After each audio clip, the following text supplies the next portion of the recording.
I'm looking for people that smell like weeds. No, really.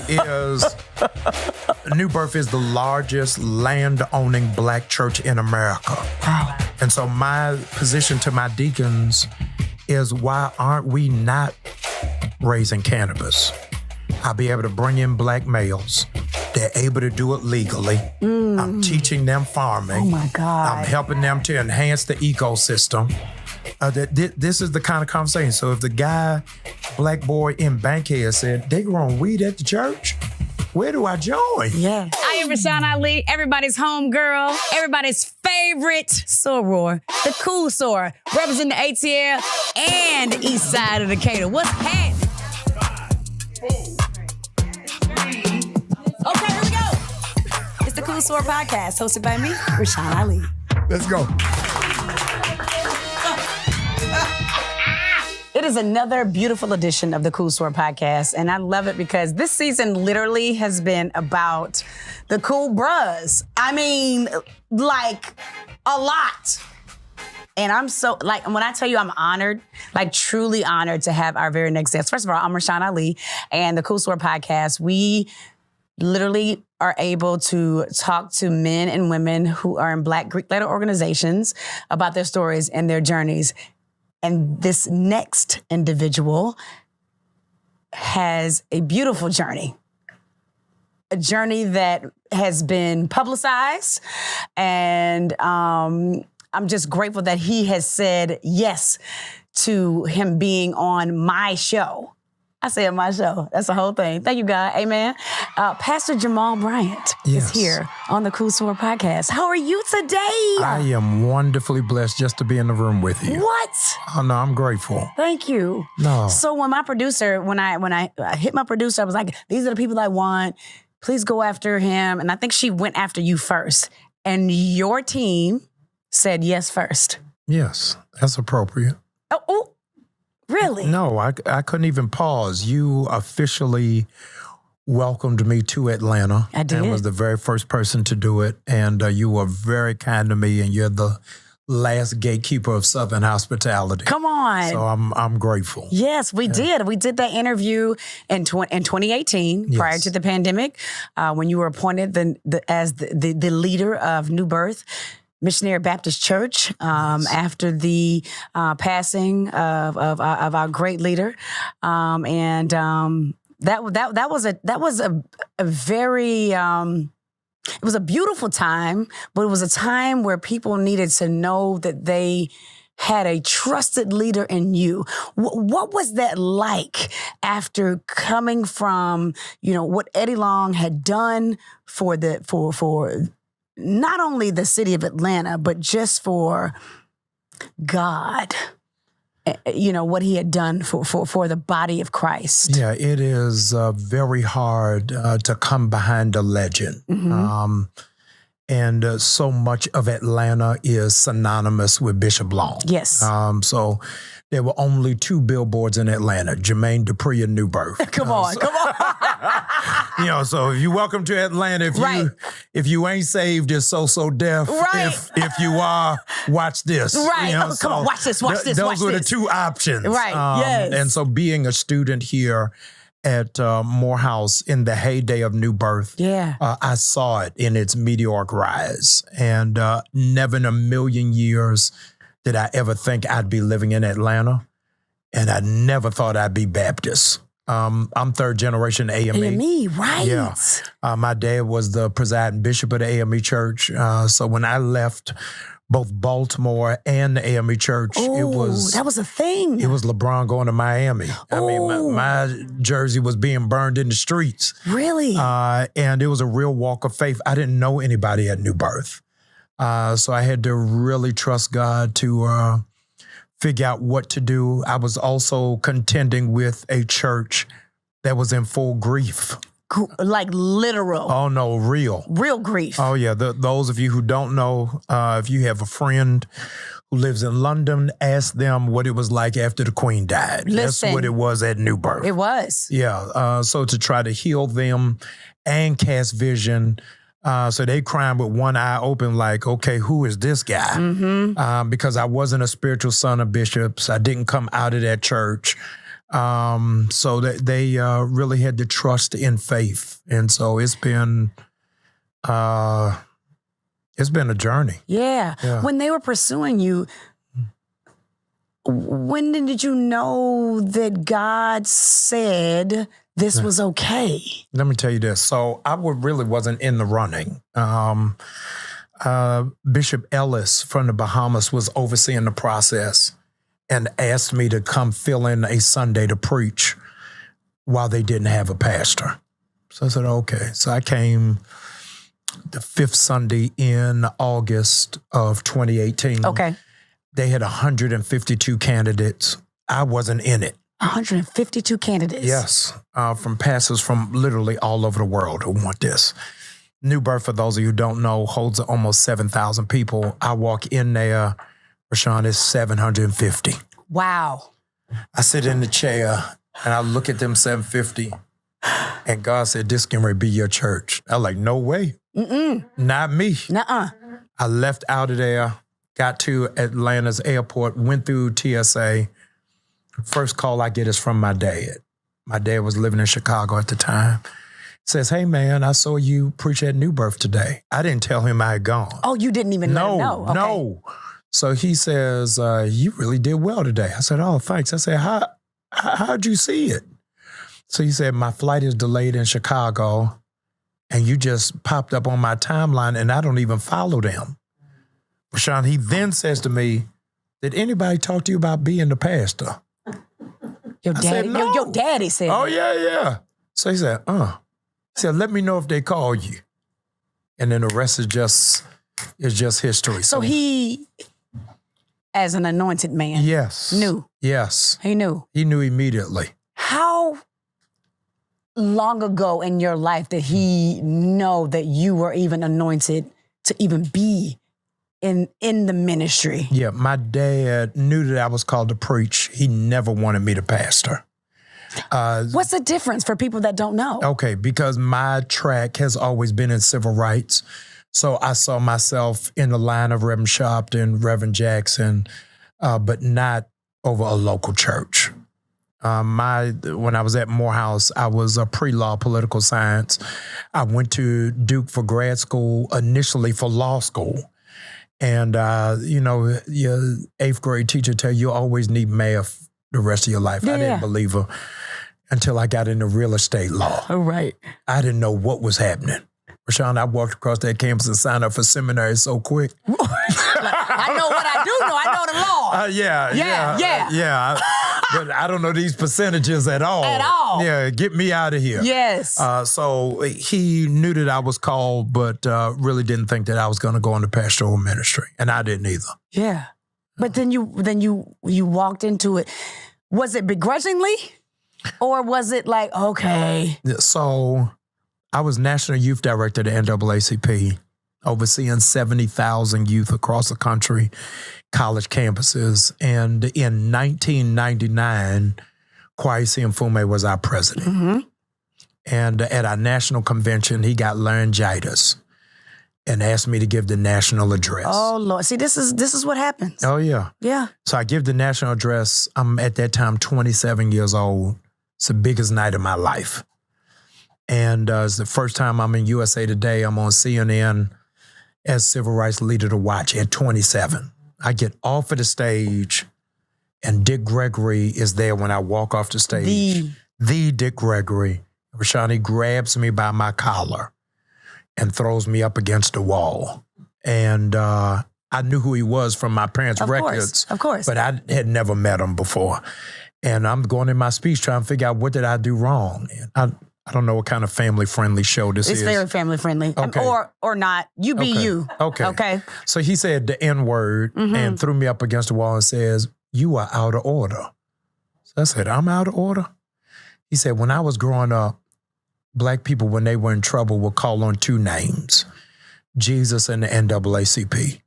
He said, you are a part of a generation that doesn't call on either. He said, you belong in a church. Dick Gregory, who didn't even go to church. No. Didn't even believe in church. So I tell people all over the world, it wasn't T.D. Jakes, it wasn't Creflo. Dick Gregory called me in the pastor. So after that started my journey towards being a pastor. Dang, so this is not something that you were like, yeah, this is what I'm going to do. Because even though you grew up in the church and you saw, obviously, your father. Yeah. But I saw myself being in Fume's successor. And I wanted to go into NAACP. Lifetime. Yeah. But it didn't happen. Yeah. And so you started in this world of ministry. Yeah. You know, how does it feel for somebody who didn't want that life, quote unquote? Yeah. But then you were called to that life. So now you're dealing with Jamal. Yeah. The human. Yes. And Jamal, the calling. Yeah. You can't be called. And for those of you in mental health, please hear my heart. You can't be called and not function at a level of a bipolar reality. Because you are hearing from God while talking to people. And so you have dual citizenship, that you have to bless those who use you. You got to pray for those who despitefully manipulate you. So to have to walk that tightrope is a difficult one. And I don't think most people understand what comes with that. Yeah. And you've been, Pastor Jamal, you have been, highly publicized for things that have happened in your career. Yes. And in your walk with God. Yeah. But I think the beautiful thing about you is that you've been able to be amazingly human in your walk. Yeah, I didn't opt for it. I'm almost the Gary Coleman of the gospel. I grew up in front of people. So I had a mega church by the time I'm 31. Yes. Yeah, so most of the people who people know on the stage, they know them in witness protection. Yeah, so they taking marital advice from Joyce Myers and don't know that's her second husband. Yeah. Yeah, so I grew up in front of people. No, really. Yeah, I know. I grew up in front of people and went through what I call my bro mitzvah of becoming an adult while being public. So going through a divorce with Giselle due to infidelity from me, there is not... people want you in spirituality to assume that means maturity. And it doesn't. It doesn't. Both of us know athletes, just because you get money don't mean you have sound judgment. And so I, preaching at that level, people who say money doesn't change you never had any. You know what I mean? So I'm 32 with a Bentley. It don't matter what you do, whether you a lawyer, whether you playing ball, or whether you're a preacher, it's going to impact your life if you don't have that grounding to do it. So preaching became my profession and not my call. Because I didn't, Rashan, at 30 with a mega church, and I'm on TBN every day. I'm on Daystar every day. I'm on the Word Network every day. And then you look this good. Well, I'm sorry. I'm just saying. I'm being real. No, like testify. this is a lie. Yeah, it's say it all. okay, I did. I'm not stopping I just you. said it. Yeah, okay. no. So Yeah, and but you I'm look saying, this good at 30, right. and you've never experienced this type of attention. But on top of that, at that point, Rashan, I don't have any peers. Okay, got it. Okay, so got it. I'm on the stage with Bishop Jakes, with Benny Hinn, with Creflo Dollar, who at the time are in their 50s. So I can't even relate to their world because their kids are my age. Right. You know what I mean? So You're like their son. Right. So I don't have anybody to walk me through it, to say, hey, when you're at this age doing this, travel with your wife. Right. Right. You know what I mean? I got 3 kids back to back. So it was a difficult, and I want to link clarity. These are not excuses. These are explanations. Is that in that accountability, I didn't have any sense of awareness. So you got to deal with the fact that in one day, Rashan, I preach at MegaFest. And the next day, I'm the co-chair of the Million Man March. So I'm operating in 2 different levels. I'm the same person who does the funeral for Biggie and for Tupac. So I'm in all different kind of worlds that are beyond just church world. Yes. You know what I mean? So Yes. the people who can identify with that is very minimal. Nobody really can. Nobody You're could. probably the first of to be able to do Biggie, Tupac, Million Man March, Yes. and then be the head of a mega church. Right. All in a week span. Yeah, so you have to understand my church grew at the same time as technology. Okay. So 2000 is when I started my church in Baltimore, which for Gen Zs who have no concept, that's the same year they introduced the iPhone. Mm-hmm. Yeah, so you had to understand contextually that we went from BlackBerry and Motorola two-way pages to this. So the people who people admire now weren't a part of the internet age. So I through my falls or brokenness or missteps, I introduced gospel bloggers. Yes. They didn't exist. I gave them their content. Right. No, Right. really. Right. They had nothing else to talk about. Kirk Franklin fell off a stage today. That was the end of it. And so here is somebody who is at that age who is identifiable at that level. And I think it was part, Rashan, of my grooming to take New Birth. Because somebody who hadn't been through a fall couldn't have pastored them. Oh, God. Somebody who hadn't lived through that kind of public pain wouldn't know where the tender spots are. And so having to navigate what is media, having to navigate healing families is not something I've read from a book. Yeah, it's something or learned you at did. Morehouse. Is something that I lived through in my own life. Oh, my God. Yeah. So you had to have gone through these things. Oh, yeah. To be able to be where you are. Absolutely. And when you're on the pulpit, when you're standing on stage, do you think that level of vulnerability and the things that you've actually been through, do you think that resonates more with the everyday person that's looking at you? Yeah, I think I had to because humility is not a natural gift for me. It's not. No, life made me that. So I don't know, had I not gone through that, what my comportment would be. I'd have to, the only way I'm here is by grace. Otherwise I'd be in this room by gift. That I was able to talk my way out of it or finesse my way. Those are your HBCUs, finagle. Yeah. I had to finagle my way out of it, but it is the humility of my life that my failures are always the same size of my success. And so he has put me in a place that my congregation reflects my journey. Ooh, that's good. That I have a GED and a doctorate. Yes, GED to PhD, which is what. Thank you to my baby. Where is she? Dalen. She just walked out because she's probably doing something right now. So that's what she put on my notes. GED to PhD. Yeah, so my journey in my preaching allows me to speak to both. If I just had a doctorate, people with GEDs wouldn't be able to identify. Right. If I was my parents, I'm the first person in my family to go through a divorce. Wow. My parents have been married for 53 years. Yeah, my mine 54. grandparents, 60 or 64 years were they married before they went to be with the Lord. But having to be a single parent, having to be a co-parent, to have to live through a divorce was all the stuff publicly that was too. Yes. Was stuff that was necessary to enhance my sensitivity for ministry. Otherwise, I wouldn't have been able to identify. Did you willingly accept that?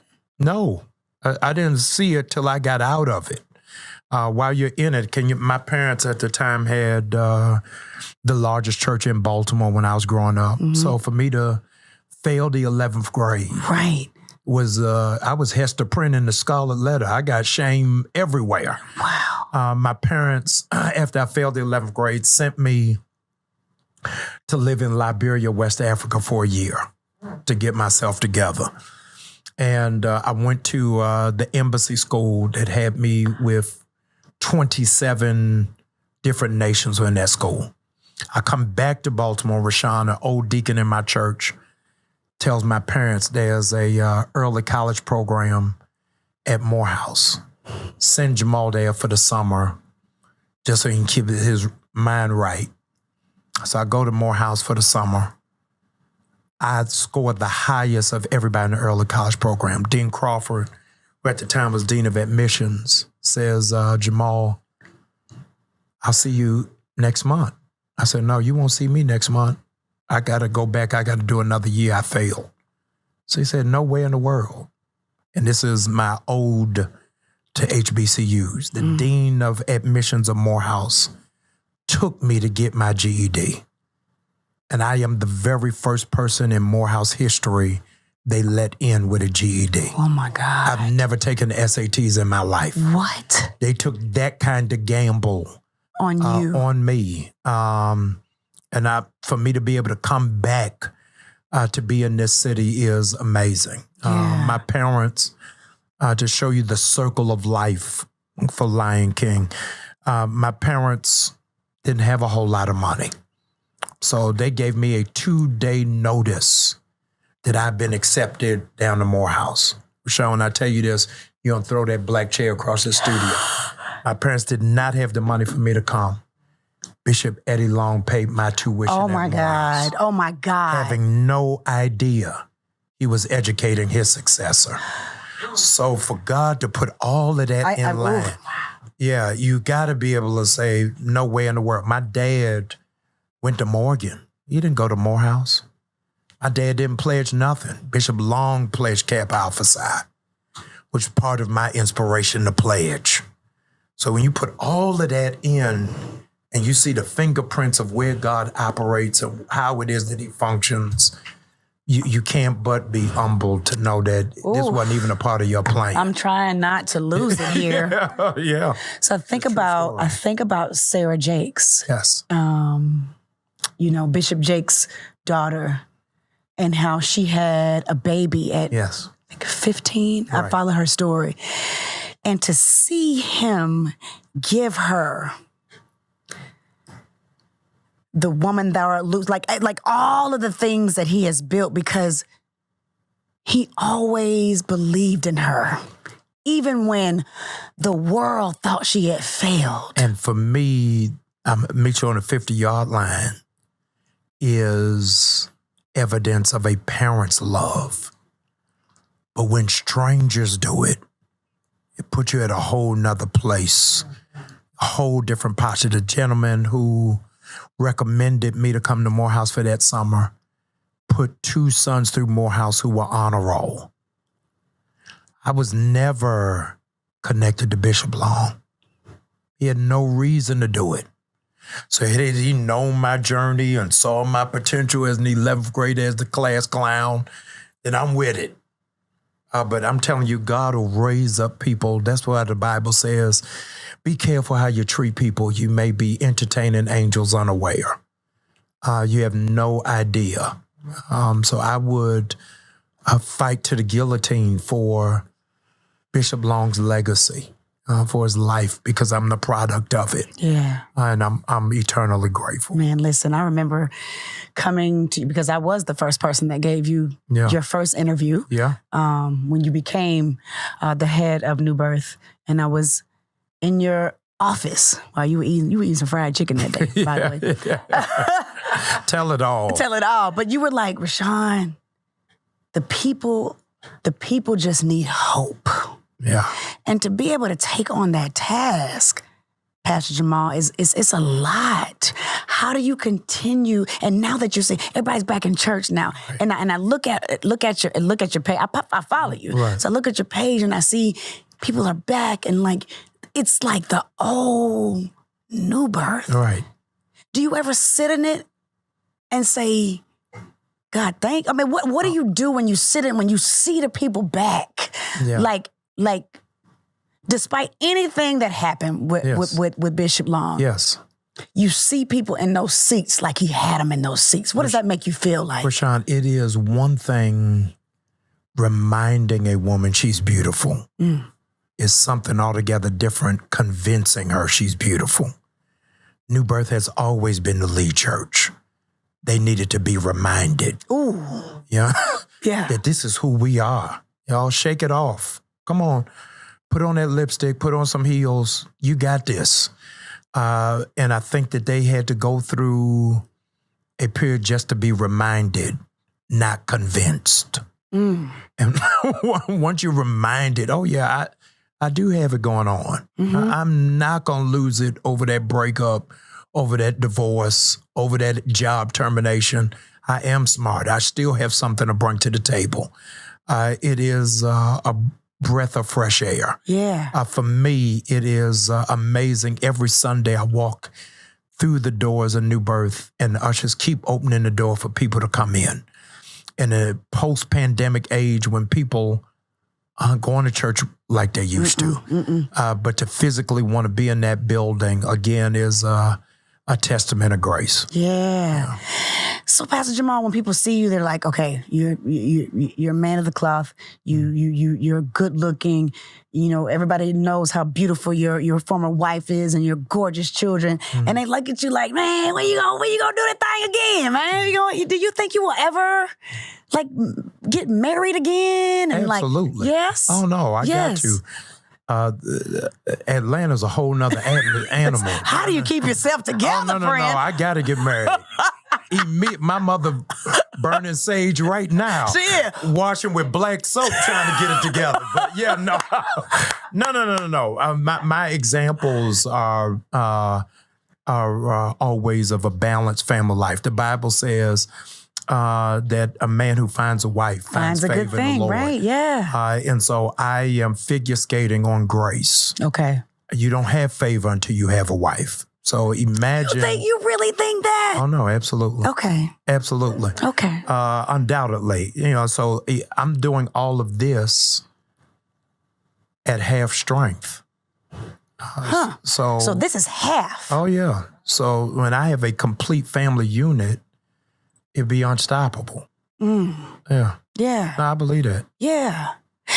So I'm one of those people. That's me. I grew up Christian. I grew up with Pastor Hubert Shepherd, Greater Travelers Rest Baptist Church, way back in the day. That's where I grew up. But I have since become more spiritual than religious. Yes. For people like me, and my mom feels like I was very, when I was thinking about this interview, I wanted to be very respectful of where you stand and then where I stand. But I always, for people who have grown up Christian, who have now taken more of the spiritual life, because I'm more kind than I am in church on Sunday. Yes. What do you say to me?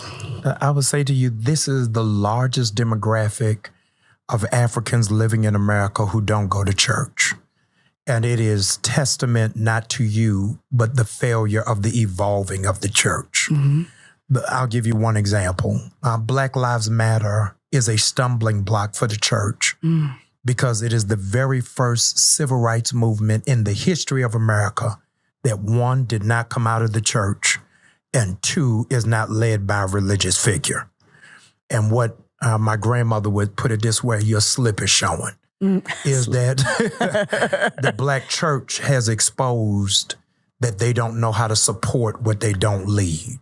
And so what the church has to do is really repackage itself, is that the Black church is almost in Leave It to Beaver. So we see family as a husband and a wife and two kids and marginalized single parents. 98% of Black churches have a youth ministry, but have nothing for kids with special needs. The largest demographic in our community, for the very first time, they're more seniors than teenagers. So, Rashan, it's hard to believe there are more nursing homes than there are middle schools.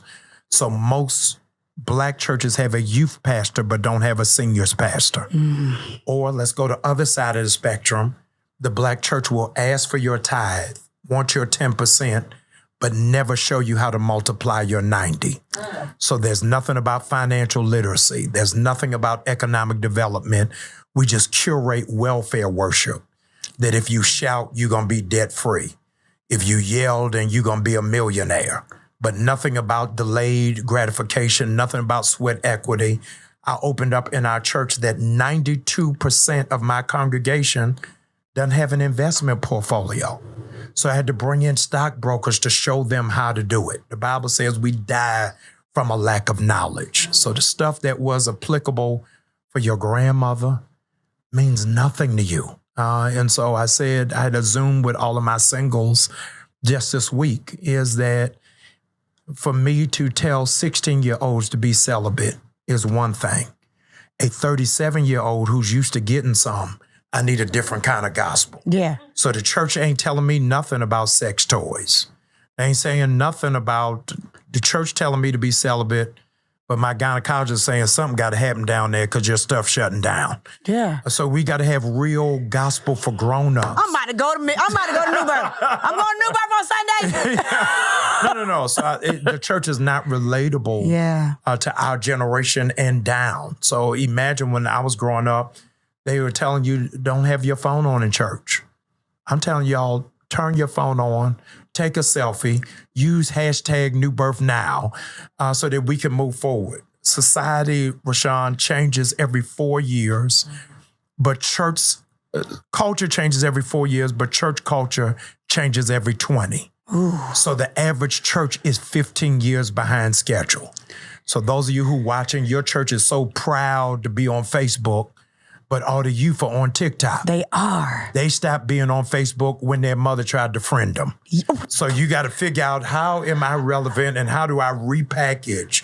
So I understand you are spiritual is what you want to call it, because we don't have a terminology of how do I love God when I hate the church? And can I love him without hating the politics of church? And so churches blew up in the pandemic and they're not doing their due diligence. Why? They grew up because we went virtual. So now I can go to church and I ain't got to worry about being judged by what I got on. Right. Now I can go to church and you ain't going to judge me because of my tattoos, because of my piercings, or because I have a same-sex lover. Yes. So you got to ask yourself, why is the church not saying nothing about Brittany Garner? Right. Right? Yeah. They stuck in the same place. Because she's black and she's gay. Okay. And what I said, I was in South Carolina 2 days ago. I said, I don't want to hear that argument. You can't support Black Lives Matter because they were pushed by the LGBT community. Then why did you support the March on Washington? March on Washington was not Dr. King's march. He was a speaker. The organizer was a black man. And y'all got on all these buses from all these Baptist churches and supported it.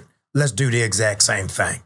And so I think that the black church has got to have a real come to Jesus meeting and get into the 21st century. I got up, Rashan, after the Supreme Court ruling about that New Birth and me are pro-choice because Jesus is. Right. He said, behold, I stand at the door and knock. If you decide to let me in, that's pro-choice. Huh. God in the Garden of Eden said to Adam and Eve, all of these trees are available to you. I want you to pick those. I'm not putting this other tree behind barbed wire and the ADT alarm. Don't eat it, but that's your choice. Yes. Christianity in and to itself is pro-choice. But we don't say anything because a lot of black churches are white evangelicals in drag. And they don't know who it is that they are because their politics are thrown off and don't really speak to, you okay? I'm good, I'm fine. Don't really speak to what's happening in the culture. So, how are you leading in this effort to try to change the narrative? Or are you just saying, you know what, this is what I'm going to do and help the people that are in my congregation? How are you making sure that more people think like this, or at least have this type of conversation so that they can try to change their thought process? Yeah, because I'm mindful that I'm not after Christians. I'm after people who don't go to church. And a lot of churches are just recycling people from other churches. That's not who I'm after. I'm looking for people that smell like weed. I'm at a place, Rashan. No, really, is New Birth is the largest land-owning Black church in America. Wow. And so my position to my deacons is, why aren't we not raising cannabis? I'll be able to bring in Black males. They're able to do it legally. I'm teaching them farming. Oh, my God. I'm helping them to enhance the ecosystem. This is the kind of conversation. So if the guy, Black boy in Bankhead said, they growing weed at the church, where do I join? Yes. I don't need no pamphlet for him. Yeah. Right. He coming in. And that's the group that I'm going after. Yeah. That's different. Yeah. You're different. But you've been different from the beginning. I think that's why God.